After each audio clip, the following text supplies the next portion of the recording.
Et donc, la troisième manière, c'est d'opérer ce qu'on va appeler des ruptures. C'est de trouver ce qu'on va appeler, ce que j'ai mentionné tout à l'heure, ces points de bascule dans l'organisation, qui vont faire qu'à un moment donné, on se dit, bah oui, c'est comme ça qu'il faut fonctionner. C'est bien ça. Ces ruptures, ces points de bascule, alors ne vous méprenez pas dans la notion de rupture. C'est ce que je vais appeler une rupture douce, une rupture dans la continuité. La rupture ne veut pas dire qu'à un moment donné, j'abandonne ou je fais table rase. Ce n'est pas du tout ça. Mais c'est créer ce tout petit moment, dirais-je, de cristallisation qui va faire qu'on va dire on n'a plus du tout envie de fonctionner de cette manière-là et on veut vraiment fonctionner autrement. Et donc aujourd'hui, dans les organisations, quand on veut passer du discours à l'action du changement, bien sûr, on va avoir ces projets avec la qualité, dirais-je, instrumentale, avec ce closing que j'ai mentionné, ce pilotage de la transformation, mais aussi la gestion de ces points de bascule et de ces ruptures qui vont amener un tout petit peu d'énergie et d'efficacité dans cela. Par rapport à cette notion d'énergie, un point clé, j'ai parlé de changement, dans la culture occidentale, le changement, c'est un effort supplémentaire à réaliser que l'on justifie par rapport au progrès attendu.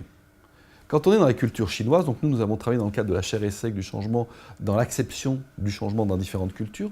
Dans la culture chinoise, on n'est pas du tout dans cette même définition.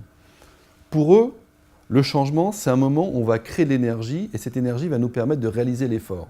Donc vous voyez, il y a ce petit écart. Alors bien sûr, nous, quand on parle d'énergie, dans les cultures occidentales, ça fait toujours un petit peu ésotérique.